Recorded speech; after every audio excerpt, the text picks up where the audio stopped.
Next, Benedict and the Banality of Evil. After listening to the testimony concerning Adolf Eichmann, philosopher Hannah Arendt developed her notion of the banality of evil. Essentially, she contends that some people who do evil things are not in themselves evil people. Rather, they are simply unreflective individuals caught up in mob mentality.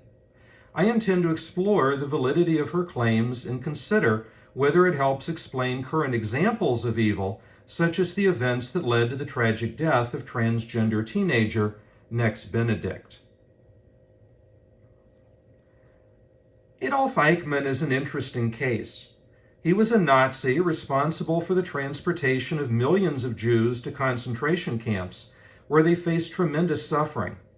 He was a man whose actions can clearly be perceived as evil. In 1961, Eichmann was put on trial in Israel.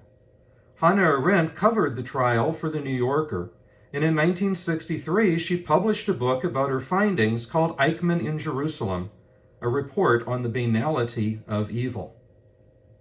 To say that something is banal is to say that it's ordinary, unremarkable, boring, or run-of-the-mill. It seems rather remarkable that the author of 1951's The Origins of Totalitarianism, a work that affirmed the existence of radical evil as found in Nazism and Stalinism, would now claim that evil is banal. But, of course, that's not what Arendt had originally intended. Hannah Arendt went to the trial expecting to meet a horrible monster, but instead she found a completely normal, mundane, and thoroughly ordinary human being. As she put it, Eichmann was a bureaucrat who was neither perverted nor sadistic. He was terrifyingly normal. While he committed actions that could be considered evil, she argued that Eichmann himself was not evil. He was a typical bureaucrat who simply obeyed orders and worked to further his career. He did not seem to act out of evil intentions, nor was he motivated by a desire to do harm to others. He simply did his job to the best of his ability without reflecting on the morality of his actions. This is what Hannah Arendt calls the banality of evil. Now, of course, Arendt's argument was highly controversial. Many Jews and philosophers and theologians questioned how a person could commit an evil act without being tainted by it. How could Eichmann be the cause of such suffering without himself being a monster? But Arendt stood by her assessment, arguing that people such as Hitler, Himmler, Stalin, these people were truly evil. They were responsible for orchestrating the genocide of millions and millions of people. They acted with harmful intent. Their actions were motivated by evil desires. However, many people, such as Eichmann, were simply swept along with the Nazi slogans of national pride, something modern America is all too familiar with. They saw their personal success as being tied to the success of Germany. They were not great thinkers or moral philosophers. Instead, they were ordinary people doing a job. To get on in their job, they followed orders, and they worked towards the goals of their leaders.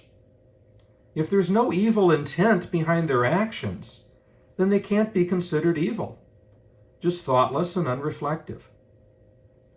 Now, it's important to note that Arendt does not defend Eichmann's actions. She never tries to claim that he's innocent of the suffering that he caused. What she's claiming is that the evil he perpetuated was banal rather than radical. After Hannah Arendt's death in 1975, new evidence came forth which showed that Eichmann was actually not the simple-minded bureaucrat that he portrayed in his trial. He was an active player who fully knew what he was doing and who fully supported the Nazi cause. Eichmann made this statement, which somehow early on was missed by Arendt. He says, "I, the cautious bureaucrat, that was me, yes, indeed. But this cautious bureaucrat was attended by a fanatical Nazi warrior, fighting for the freedom of my blood, which is my birthright." Eichmann further showed pride in the part that he played in the destruction of 5 million Jewish people, and said that he would have been even happier and even prouder had they helped to eradicate all 13 million. Now, despite the fact that Arendt was wrong about Eichmann, the banality of evil hypothesis is still worth considering. Eichmann fooled people into believing he was just a cog in the machine, when he was really an ideologue like Hitler or Himmler, an evil person perpetuating an evil act. But that doesn't mean that there aren't those who do evil without intent. It is possible, at least, that there are many people just like what Arendt claimed Eichmann to be. Was every person in Germany a supporter of Nazism? Absolutely not. But the fear factor was so great that few people would act against them. It was safer to play along. Others, raised in such an environment with such biases all around, may not even realize that their actions are wrong. They just followed the mob unreflectively. It seems that this is one of the key sources of evil in the world. Those who grew up in the American South with slavery all around them likely never stopped to think about whether it was right or wrong. It was just something that was always there. It was ordinary, it was everyday, so it was accepted. The same could be said about those growing up in the segregated South. It was ordinary and everyday, so it was accepted. Were the people who allowed slavery or segregation truly evil people, or just unthinking people?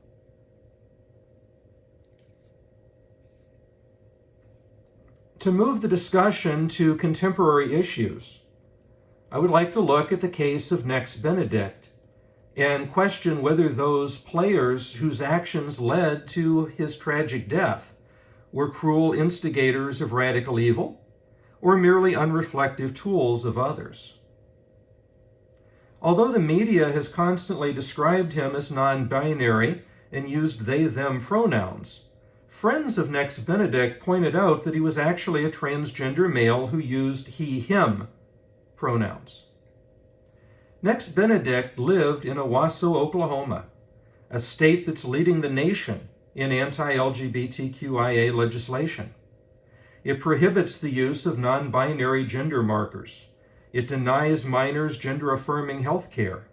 It forces students to use bathrooms that align with their assigned gender at birth, and is currently pushing legislation that will force schools to teach that gender is an immutable biological trait, as well as legislation that will forbid even adults from changing the gender markers on their birth certificate. This is the hostile environment that Benedict grew up in. He simply wanted to be himself, but he was constantly mislabeled as she in school and forced to use the wrong facility, all of which made him stand out. He was constantly bullied for years prior to the incident due to his gender identity. Now, on the 7th of February 2024, Benedict was brutally attacked by 3 students in the girls' bathroom at his high school.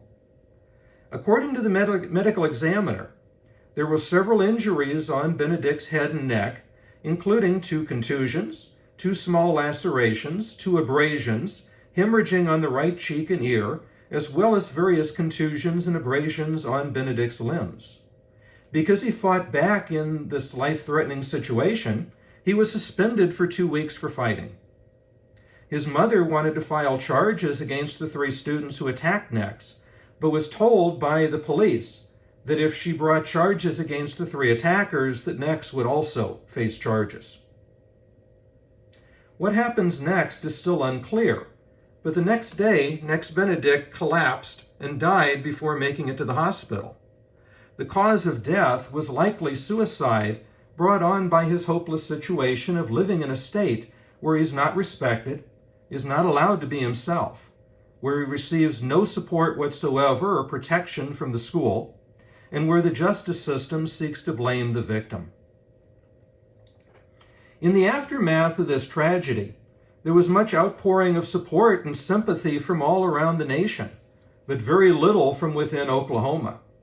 Instead of acting like a true Christian or at least a sympathetic human being, Superintendent Ryan Walters doubled down to justify the anti-LGBTQ rules. Walters says, "There's not multiple genders, there's two. That's how God made us." In an even worse and even more telling statement, State Senator Tom Woods said, "Oklahoma is a religious, Christian, and moral state whose constituency doesn't want that filth in Oklahoma." With elected officials such as these making and enforcing policy, it's no wonder that things turned out the way they did.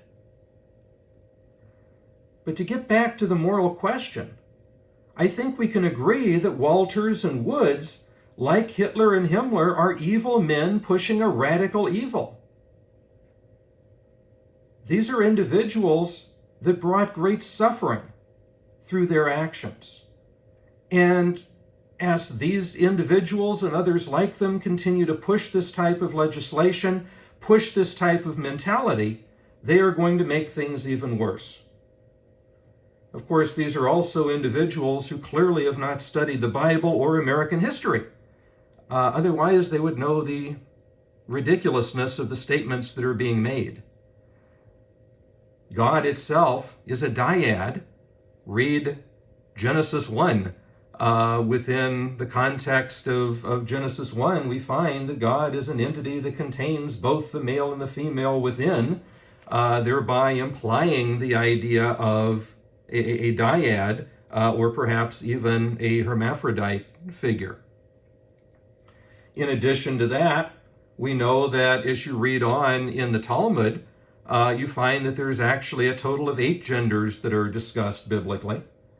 And of course, in terms of history, you know that this state of Oklahoma, as well as every other state, is intended to be independent of religious views. There is a separation of church and state that is supposed to come into play. In Oklahoma particularly, it seems ironic to call it a Christian state when the vast majority of the people there are Native Americans, many of which are practicing their own tribal traditions. But anyway, that's another issue. Back to the main question here. What about those 3 students who bullied and attacked next Benedict in the girls' bathroom? Their actions can be seen as evil, but are they? As we saw with Eichmann, it can be difficult to say definitively. Perhaps these people held deep-seated biases. Maybe they had a desire to do harm to what they hate. But it's also possible that they've grown up hearing hateful, prejudicial things from their government officials, family members, and clergy. Perhaps without reflecting on the right or the wrong of the situation, they have simply played their part as cogs in the machine. They've done what they have been led to believe is their duty, not as evil people, but simply as unreflective people doing evil things. Now, like Hannah Arendt, we should not claim that these individuals are innocent. They have clearly done evil. But perhaps they acted without evil intent. Perhaps their evil was banal. Because of the situation, because of the climate in Oklahoma, perhaps this is what they have grown up with to such an extent that it seems ordinary and commonplace. Perhaps the evil is banal, so mundane, so commonplace, that it's just accepted.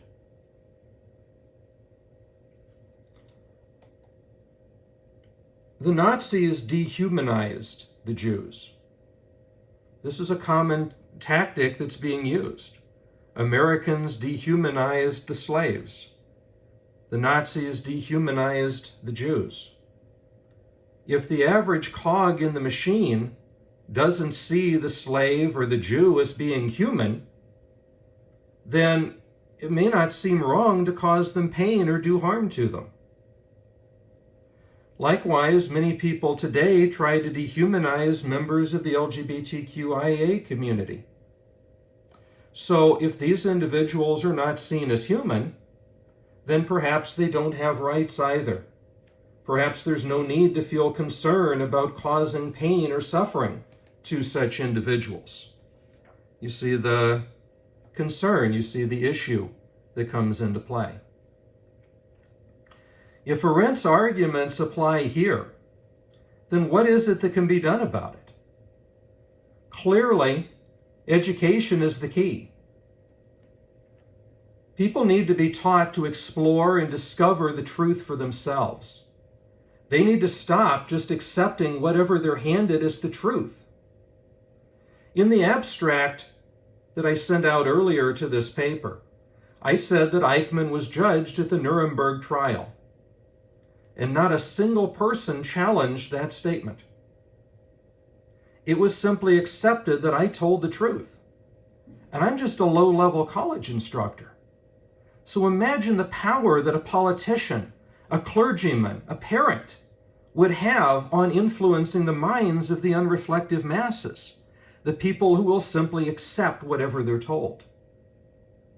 People need to study logic, critical thinking, philosophy, ethics, history, anthropology, religion. Individuals need to study these things for themselves and seek out the truth.